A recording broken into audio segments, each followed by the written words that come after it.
Hello and welcome to the Daily Sunrise Podcast. My name is Erica Kenny and I am your host today.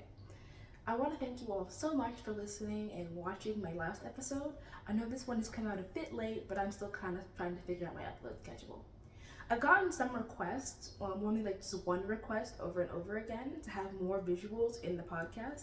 So today we're going to have a little slideshow that's going to show you helpful visuals so you can understand our topic. Our topic is one that does require a lot of visuals to help you understand the significance of it. So this is a great first topic for my slideshow setup. Our topic today is, are museums thieves? In our post-colonial era, more and more countries are demanding and asking museums and countries to give them artifacts that originated in their countries back to them.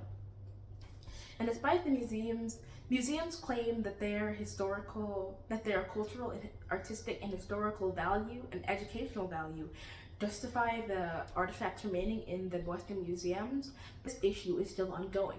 The question we have to ask ourselves is, are these museums thieves? Have they stolen culturally relevant artifacts and to steal them and rob these countries of their artifacts? Are they thieves? Now, first we have to think about, why am I talking about this topic? There are many other things going on in the world today, and why is this the one that we're focusing on? Well, I got some inspiration from this topic when my little brother, mom, and I went on a little trip to DC for a college tour. While waiting for the tour to start, my mom and I went into a museum, and we saw this. This is a traditional Cameroonian headdress. My mom recognized it instantly, and I kind of recognized it from seeing it at a funeral once. My mom instantly wondered why or how this artifact ended up in this museum in DC. She thought that really no one would really give their kind of headdress to this museum. So why had it ended up here? On the museum plaque, it stated that it was a gift of Gail Martin, but when we tried to look it up on the museum's website or on Google, nothing really came back. Even asking the museum staff who were there at the museum that day didn't return any results. So we were left wondering, how had this headdress ended up in this museum? Who had given it to them? And who had given it to them? Of course, you wonder whether it was stolen, but really the confusion of why and how this headdress ended up there was what really stuck in her head and what really stuck in my mind. So let me on to this topic. First, we're going to be talking about the British Museum. If you've ever heard of stolen artifacts, then you've heard of the British Museum. This one museum in the United Kingdom has tons of reportedly stolen or contested artifacts. And we're going to be looking at a few of them today as kind of case studies into how the museum typically deals with demands to give these artifacts back. This is one of the Aegean marbles, which was taken from the Parthenon in Greece during the rule of the Ottoman Empire. Greece has stated that the Ottoman Empire, which was occupying Greece at that time, did not have the authority to give these marbles to the United Kingdom and ask the British Museum for them back. The British Museum has stated that their removal from the Parthenon was a creative act that justifies them keeping the Aegean marbles in the British Museum. This is one of the Magdalene manuscripts taken from Ethiopia in 1968 by the British. The Magdalene manuscripts are religious texts that hold a deep significance to Ethiopian Christians. Right now, Ethiopia has formed the Association for the Return of the Magdalene Treasures and have managed to get a few of the manuscripts back, but many of them are still in the hands of the British Museum. One aspect that I want to point out about these manuscripts specifically is that many of them are not on display. They're held by the British Museum but not accessible to the public. This kind of robs the museum of one of many museums' its trademark arguments when the discussion of returning artifacts gets brought up, and that is the educational value. While these manuscripts has an educational value, museums argue that by displaying these artifacts and by bringing them to light, by bringing them to light and displaying them, they are giving the world and these manuscripts cultural and creative significance. And that is an argument taken into consideration. If an artifact were to be on display in a museum were to conceived by hundreds of thousands of people or even 1 million people per year, is it worth more than whether it be kind of taken back to his home country and not be doing that? And not have that happen. But that argument is kind of broken down in this case because many of the manuscripts are not on display. That's it for the British Museum, but now we're going to be talking about American museums. The New York Times reports that the era of under-the-table deals and the kind of Indiana Jones era of museum curatorship is over. Back in the 1950s and 60s, museum curators would compete with each other to get the most culturally relevant, historical, artistic artifacts back into their museums.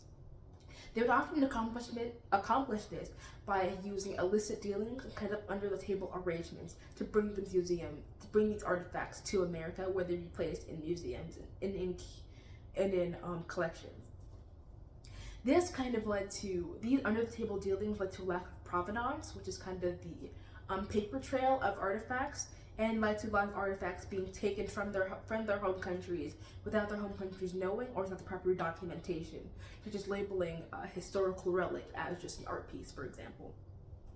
In 1960, the United States and a few other countries signed the UNESCO Treaty, spelled UNESCO, to help stop these illiterate trading antiquities. Under this treaty, which is still active today, and we'll get back to that later. Any artifact that was traded illegally or illicitly after the treaty was signed was to be returned back to its home country of origin. Now we're gonna, saying all this, let's get into some artifacts that have been returned actually. These are a few of the 20 relics that have been returned to Cambodia within the past year, 2022. New York City officials say that one man, Douglas Latchford, looted these artifacts from their home countries and sold them as art pieces to private collectors and to museums.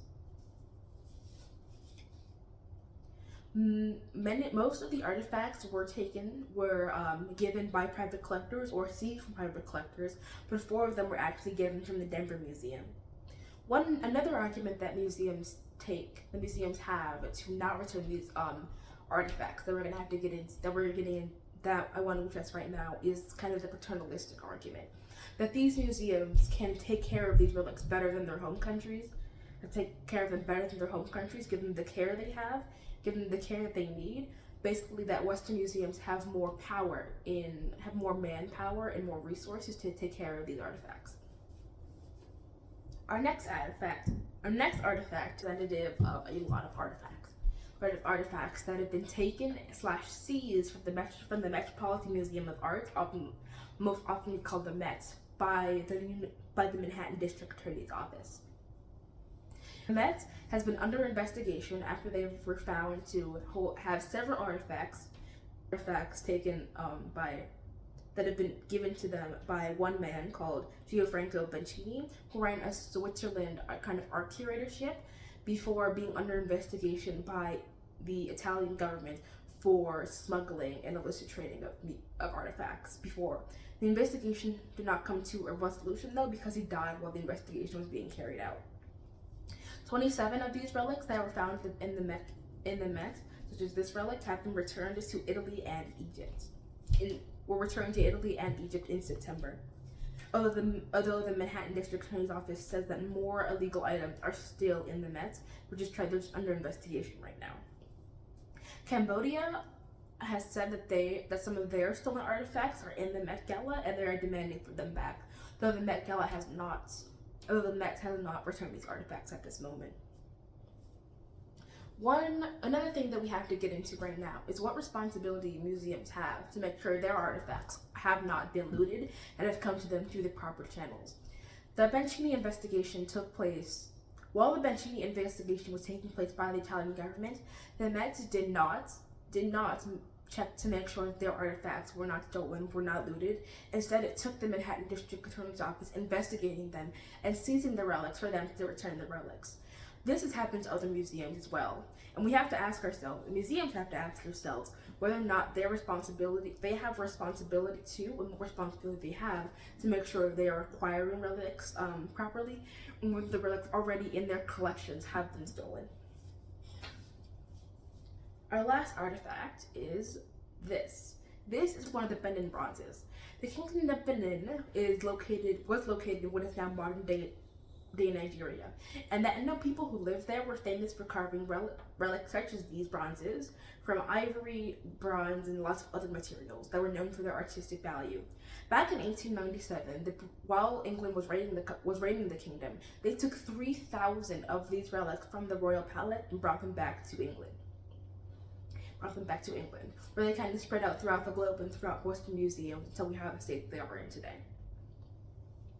Speaking going a bit off topic, but we'll come back to that. The Smithsonian Museum adopted a new ethical returns policy in April 2022. This policy stated that they will return collections that they have, that they're in their possession, based not on the law, like the UNESCO treaty, but on ethics. So instead of relying on that law, which only applies to relics taken after that, but does not apply to relics taken before the treaty was passed, they're just going to be relying on like a blanket ethical agreement to return relics based on how they were acquired and the context of their acquisition.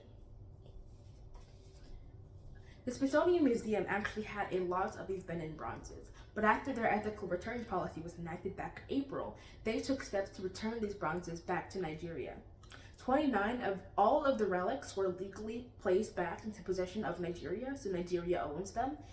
20 of them were en route or are kind of in the process of returning to Nigeria, while 9 of them are still on long-term loan by Nigeria to the Smithsonian. One argument that we have to take into consideration that we haven't talked about before comes up right now when we're talking about the Benin bronzes and the Smithsonian. The arguments previously have kind of been about the museums and the museum side. The museums have this responsibility. The museums can take care of them. The museums this, the museums that.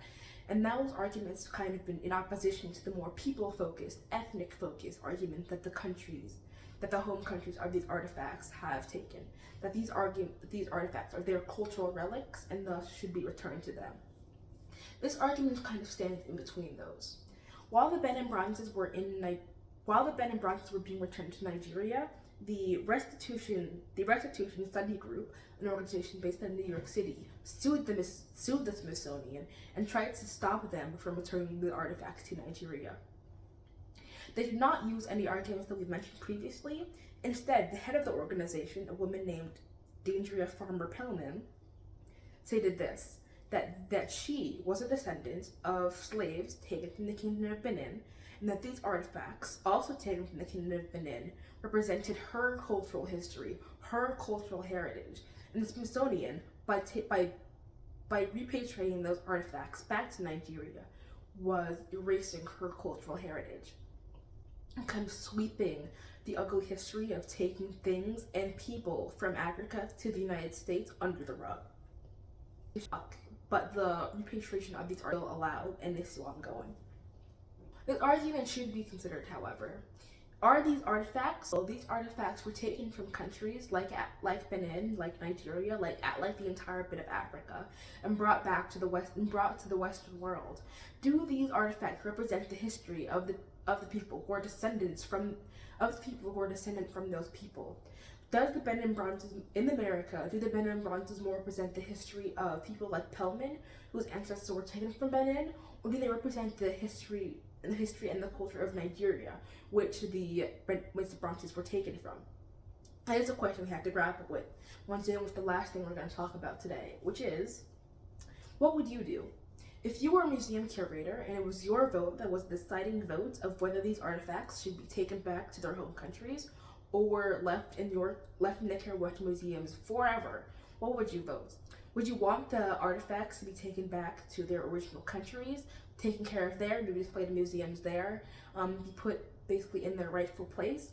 or would you think that you could take care of the artifacts better than their home countries, that you could display them better than their home countries, that they were worth something more in your museum, that they're worth in their home countries, and that they represented the heritage of your people better than they represented the heritage of the people in their home countries.